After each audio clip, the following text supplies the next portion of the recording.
The Marc Cox Morning Show, introducing you to candidates who can save our schools. All right, the SOS Rally. We're having the second annual rally coming up on March 18th out in downtown St. Charles. We're going to have all the details on that out soon. It's a Monday evening.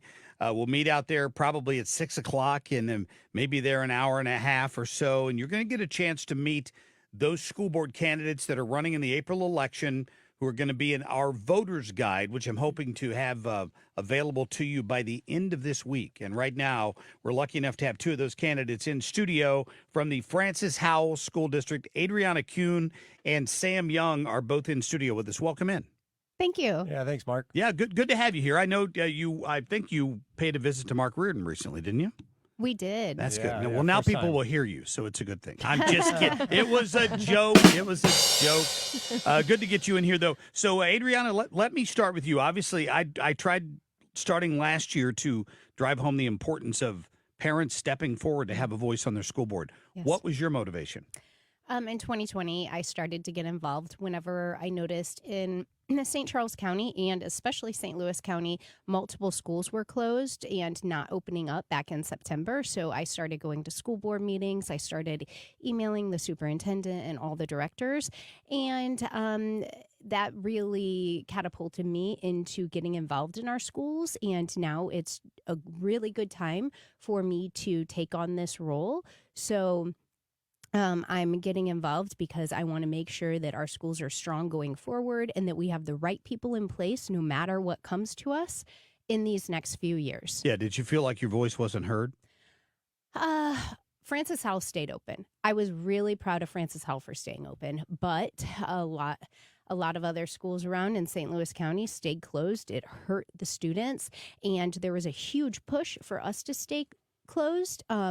I'm glad we stayed open, but I don't know if we would have if people like me and others didn't speak their voice. So I felt like I was heard, not with the masks. Our Sure. kids stayed masked way too long. It harmed them, especially our young kids learning to read and with phonics and things like that. I've heard that from so many parents that they think the years with the masks on hurt their kids. But I do feel like I was heard at that time. I don't know if we're doing as much as we can for our children right now in our schools. And so I want to make a point to do what I can to help out. Yeah. Sam Young, how about you? Yeah, so I went to Mizzou on a Navy and ROTC, studied engineering, and then spent 20 years in the Navy. And when you're moving around, you really have to pay attention to what's going on with your kids in schools. And it was really important to us that we got back and settled down and let our oldest do 4 years in one high school, so she didn't have that interrupted. And she's now graduated, and I got another in high school and two more to get through the system. And I've been helping out with the school board campaigns for the last 2 years, and it's my time to actually run now. What are the biggest issues that you both are seeing right now with the schools? I think the biggest issues is that there is a lot of radical social agendas being pushed in our schools, and it is harming our kids. It's even harming our schools. I heard Yep. earlier how you and Mark were talking about Fox not having enough enrollment, and I see that happening also in Francis Howell. Our enrollment has been stagnant for about a decade, and it's even decreasing. And I've been talking to younger parents who are saying they're not even going to enroll their kids in school. So we really need to get this fixed. We need to not just go ahead with these national ideas that are actually harming our kids, and we need to focus on education and also our budget. I have a small business, so I have a lot of experience in budgets and projects, and I'm also an ex-stockbroker. I used to be a stockbroker, and so I have a background in finance, and I think we really need to get our budget under wrap and make sure that we are putting our money where it best serves our kids. Yeah. Constantly, a constant, yeah. What about you, Sam?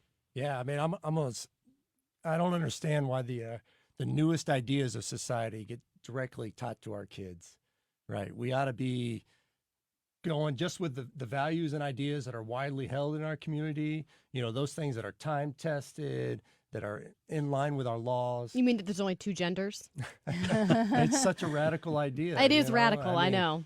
And but it's very contested. I don't even understand that. But like, why doesn't that idea get totally decided by the adults before we just directly inject it to our kids? And they're taught that's the truth before the adults in society really even get a chance to say something about it. Yeah, I think it's important to point out, because you brought it up there.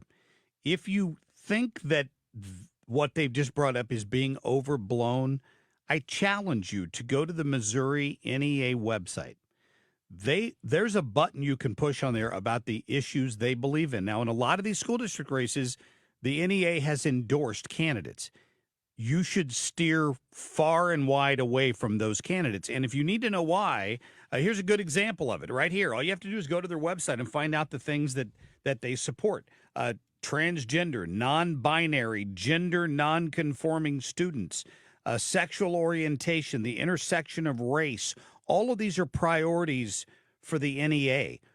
What in the world does that have to do with educating our children? And in school districts across the area, there are varying levels of this. But if you think it's not in your school district, you're wrong. And another thing on that, I don't think we should even talk about sexuality with our young children, especially elementary school kids.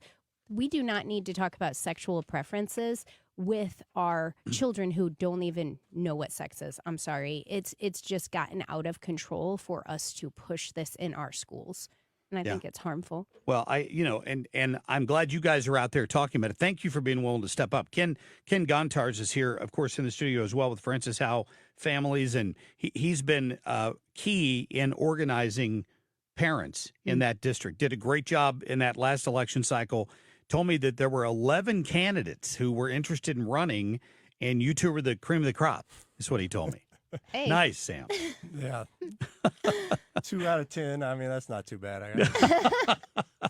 No, but seriously, I mean, it's important that you step, and this is an important job. And a hard job, because you're going to take a lot of, for lack of a better word, crap from a lot of parents who are angry with your decisions. And I think that's what's hard. Look what's happening in Wentzville right now, right? AG's getting involved because they're saying that they're intimidating them and doing all sorts of things in retaliation for them coming forward about that private meeting. Right. Yeah, parents are constantly told, hey, you don't get to say what happens in the schools. You don't have the expertise. But like, hey, I'm an engineering major. Like, what teacher really knows how to get an engineering degree? I was in the Navy. What teacher knows better than me how to lead a group, how to lead a team? Adriana is a small business owner. What teacher knows that? So I think we do have something to say about what is taught in schools. Now, I don't want to tell a teacher how to teach. That's their expertise. But like, what's in the curriculum, what kids should know when they get out of school, hey, that is totally in our realm, and we should be telling the schools what our kids should be learning. Well, we salute you both for your willingness to step forward and put your name on the ballot. It's not an easy decision, is it? Thank you. No, it's Absolutely. Adriana Kuhn and Sam Young, thank you guys. FrancisHowellFamilies.org is a great website to go to. If you live in that area, you're going to be voting in this election. You want to know what the important issues are. They've got it all spelled out there. And April 2nd is going to be the election. That's Election Day. Remember, our Save Our Schools rally, March 18th, it's a Monday night. It's going to be in downtown St. Charles. We'll release all the details on that shortly, but plan to be there, and you can listen to these candidates in person. We're going to be back in just a minute. St. Louis is home for conservative talk. You're listening to the Marc Cox Morning Show. A clear view of the roads from the window. So you impact what you can, and you move on. This is sort of my approach with what's going on in these local school board elections. I told you I'm going to issue a voter guide that has my pick for a series of local school district races. And I've got my own criteria. I explain it right on there. You can agree with me or not. But at the end of the day, the sad truth is, Kim St. Ange, that there are a lot of you who won't have a good choice to make. Mm-hmm. Now, I'm a third of the way into putting this voter guide together. I'm hoping to have it done by the end of the week. But what I've discovered is that there are a lot of school districts particularly in the St. Louis County area that I found so far, and maybe 1 or 2 in St. Charles, where there are 4 or 5 people running, and none of them would meet my criteria for somebody I would want on a school board, which means they've either bought into this woke nonsense or they're endorsed by the NEA. And there's not a conservative parent option in a lot of these districts. Somebody who's going to stand up and say, no, I don't want a story about a young boy being sexually molested in my kid's library. You got to have the guts to stand up and say something like that in the face of a lot of people screaming at you, like James Carville calling you a Nazi hag and wanting to ban books. Not about banning books. It's about age appropriateness. So I've got my set of standards I'm looking at when I look at these candidates. When you get this guide, it's going to help a number of you in some big school districts locally, and others are going to say to me, well, what about such and such district? And I'll just tell you now, if your district isn't in the guide, it's because you don't have any candidates that met my standards. You're welcome to go out and listen to them in forums they hold on their own and see if there's one that you think might be slightly less bad than the other one. But that's the approach you have to take. I don't know what else to do with it, I think you right? have to have a high threshold. I mean, the bar has to be set high for who you're going to endorse. And I think that that's important to note, too, that you've already been saying is this whole Save Our Schools rally is a chance for people to meet candidates that will have our values. They share our values, which is really important for me. I don't want some phony up there who's going to say they're going to do this and they're not really going to do that when push comes to shove. It's not easy. No, I cannot imagine. To me, that is a specific calling God puts on your heart to want to be in a public office like that, because the ridicule that you would take, and it's not like you're raking in the millions or raking in any money really to do that job. I'll point this out again. When Izzy Emig was running for the school board out in Rockwood, she was on my endorsement list, right? And you have to understand that the NEA has controlled that school district for many years. Their slate of candidates always were the ones that got elected, and then they dictated policy and curriculum and all this woke DEI nonsense and all of this in the schools out there. And when she got elected and started questioning some of that, she got death threats mailed to her house. Yeah, I'm not that surprised, but that's still, it's just wild. That's how kooky the left is in some of these areas, and I don't know that the death threats were local. They might have come from out of state. We don't know, but the point is, if you've got the guts, the intestinal fortitude to stand up and take a stand like that, you've got to understand there's going to be blowback along with it. But you don't give up. You just keep going. And in this Francis Howell case, when they get two more candidates elected to that board, the parents will have a majority, a strong majority to influence what's going on in that school district. And we've seen that districts have been able to flip. Yes. So it is possible. I think we just have to come together as a party. We have to vote. I think that's part of the problem. These smaller elections, you always have lower voter turnout. And I think finally we're all, myself included, I'll put myself here, I'll throw myself under the bus. I don't think I fully understood the importance of even these small, for example, school board elections. And now, this is to me one of the most important things I can do is vote in an election like that. There's no doubt about it. And I would hope that people are paying attention to what Kim said earlier about, for example, what's gone on in Wentzville, right? There's been so much pressure that they've subtly threatened, according to the Attorney General, a couple of these school board members who came to him as whistleblowers and said, we're talking about things behind closed doors we shouldn't be talking about.